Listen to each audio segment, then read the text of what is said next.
नमस्कार छोट्या बालमित्रांनो, वाचन कट्ट्यावर आपणा सगळ्यांचं स्वागत आहे. तर आपण ऐकत आहोत शेख चिल्लीच्या मनोरंजक कथा.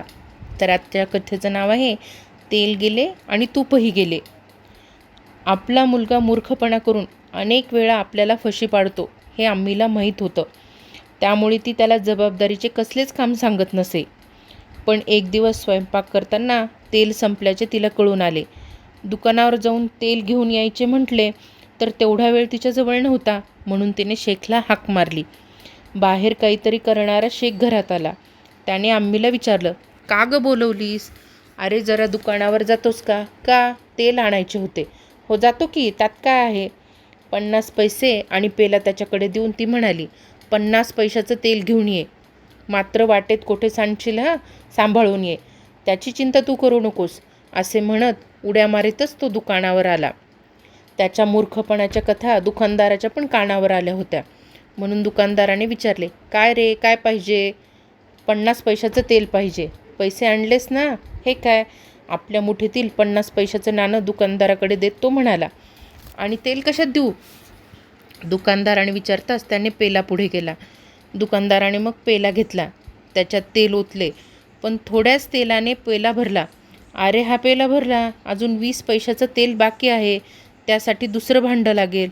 आता दुसरं भांडं मी कुठून आणणार? मग काय, उरलेले 20 पैसे परत देऊ? नको नको, आम्हीनं मला 50 पैशाचंच तेल आणायला सांगितलं आहे. मग दुसरे भांडे घेऊन ये. परत घरी जाऊन दुसरे भांडे आणायचे त्याच्या जीवावर आले. आता काय करावे बरे? 20 पैशाचं तेल कशातून न्यावं, तो विचार करू लागला. विचार करता करता त्याच्या लक्षात आले, पेल्याचा तळ खोलगट आहे, त्याच्यात उरलेले तेल घ्यावे. म्हणून पेला उलटा करत तो म्हणाला, ह्याच्यात द्या उरलेले तेल. पण तोपर्यंत पेल्यातील सगळे तेल जमिनीवर सांडून गेले होते. जमीन बाद झाली म्हणून दुकानदार ओरडला, मूर्खा, तेल ओतून माझी जमीन बाद केलीस. अरे अकलेच्या कांद्या, पेला उलटा केलास तर तेल सांडेल एवढंही कळत नाही. आता उरलेले तेल तरी व्यवस्थित घरी ने आणि तो पेला इकडे आण. दुकानदारही मूर्खच. त्याने उलट्या केलेल्या पेल्याच्या तळवटीत उरलेले तेल दिले. उलटा पेला करून शेख घरी आला. पेला उलटा धरलेला पाहून आम्हीच्या काळजात धस्स झाले. तिनं विचारले, पेला उलटा का धरला आहेस? दुकानदारानं उरलेलं तेल तळवटीच्या खोलगट भागात दिले. 30 पैशाच्या तेलाने पेला भरला, मग काय करणार? म्हणून 20 पैशाचं तेल तळवटीच्या भागात घेतले. म्हणजे 30 पैशाच्या पेल्यातील तेल ओतून टाकलेस तर? आम्हीने रागवून म्हणाली. अगदी शहाण्यासारखं शेख म्हणाला, छे छे, तेल ओतायला मी काय मूर्ख आहे का? हा बघ भरलेला पेला. असं म्हणून त्याने पेला परत उलटा केला. तेव्हा तळवटीच्या भागातले तेलही जमिनीवर सांडले. अरे मूर्खा, ते तेलही ओतून टाकलेस की? खरंच रे, तू मूर्ख पोर आहेस. तुझ्यासारखा मूर्ख पोर जन्मात बघितला नाही मी. आम्ही कशाला रागवतेस माझ्यावर? मी काय केले?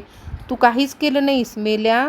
तू धांदरट आहे आणि तो देखील धांदरट आहे, तो दुकानदार. अगं पण माझी काय चूक ते तरी सांग, शेख चिल्लीने विचारलं. आणि आम्ही आणखीन खवळली. एवढे रामायण घडूनही याला आपली चूक काय म्हणून विचारतो. तिला वाटले एक धपाटा घालावा पाठीत, पण त्याचा चेहरा इतका निरागस होता की धपाटा घालण्याचा मोह तिने आवरला. माझी काहीच चूक नसताना तू मला का फाडफाड बोलते आहेस? नाही, तुझी काहीच चूक नाही आहे. चूक माझीच आहे. तुझ्यासारखं मूर्ख पोर जन्माला घातलं ही माझीच चूक आहे. होय, तुझीच चूक आहे. काय म्हणालास? तुझीच चूक कशी? 50 पैशाचं तेल आणायला सांगतेस आणि 30 पैशात भरेल एवढाच पेला देतेस. मग चूक तुझी नाही का?